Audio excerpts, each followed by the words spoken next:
Hello, everyone. We have another reading from the Book of Heaven.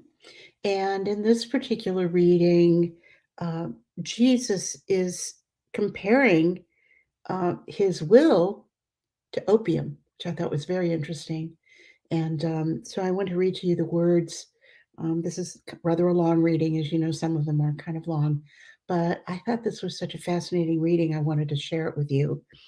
And Jesus is, of course, speaking to Louisa, and he said, "My daughter, my will is like opium to the body. The poor patients who have to undergo an operation, the severing of one leg or one arm, are put to sleep with the opium. With it, they will not feel the sharpness of pain, and after they wake up, they will find themselves with the results of the accomplished operation. If they have not suffered too much, it is all by virtue of the opium.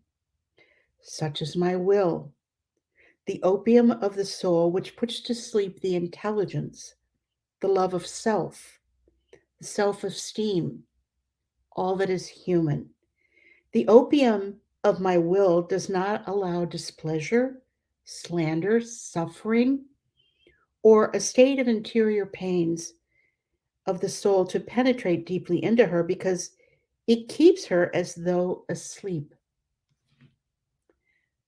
But with this, the soul still finds herself with the same effects and the same merits, even more. Oh, how much she surpasses them, just as if she had thoroughly felt that suffering.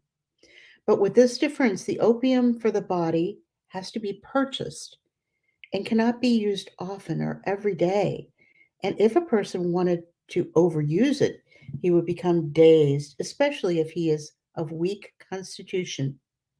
On the other hand, the opium of my will I give out for free.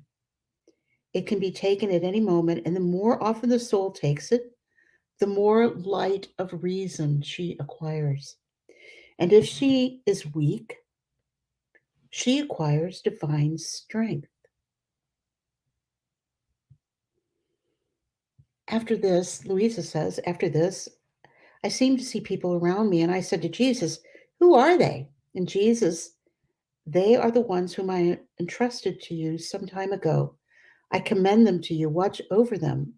I want to form this bond of union between you and them so as to have them always around me." And he pointed out to me one in particular. And Jesus, have you forgotten about my misery and nothingness and the extreme need I have? What shall I do? And Jesus, my daughter, you will do nothing, just as you have always done nothing. I alone will speak and operate within you, and I will speak through your mouth. If only you want it so, and if there is good disposition in them, I will offer myself for everything. And even if I should keep you asleep in my will, I will wake you up when necessary, and I will let you speak to them. I will delight more in hearing you speak about my will, both in vigil and in sleep.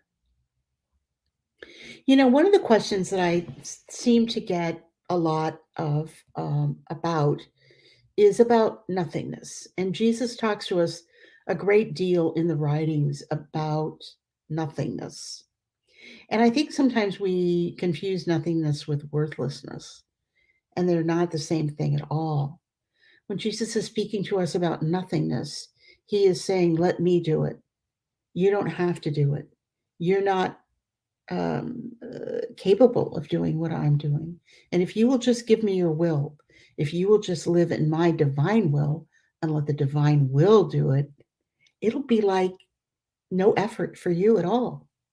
And so I thought this was a wonderful, wonderful reading in that he's talking about really putting our will to sleep, putting our uh,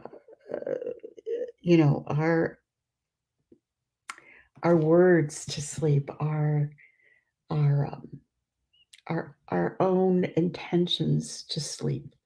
All of these things. He is the opium of our soul, of our spirit, that can put our self to sleep and give him all of the room that he needs to operate through us to obtain his goals. And so we should think of our nothingness, I think, as just laying aside our will, our humility, in allowing Jesus to be the operating person in us rather than ourselves.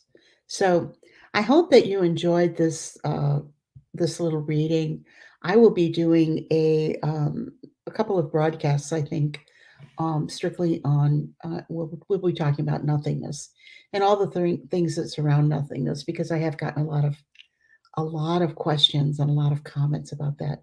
And I think, we need to have a good understanding of what Jesus is talking to us about when he is talking about nothingness. So I appreciate you all being here so much. Thank you, thank you, thank you. I thank you from the bottom of my heart for your comments and for your viewing the channel and for your subscribing and uh, just being the supportive group that you've been. I appreciate you so much, more than I can say. And I thank you for being patient with me. It's been a little bit of a rough go here for me recently, in terms of holiday and then health. But I'm feeling very well now. And so hopefully we're going to get back in the groove here. And I have some guests that will be coming on. And we'll be starting a couple of new series, actually, very, very shortly. We'll have a new one coming up next Tuesday. Um, and so I hope that you'll tune in and hear about what we're going to be doing here at In His Will. And we're adding some new people to the team. And so we're very excited about that. And I am just so grateful to each and every one of you. I thank you for your prayers. Many of you have written and said you have offered prayers, masses, so much for me, for the channel. And I thank you so very, very, very much, very sincerely. God bless you all, and we will see you very soon.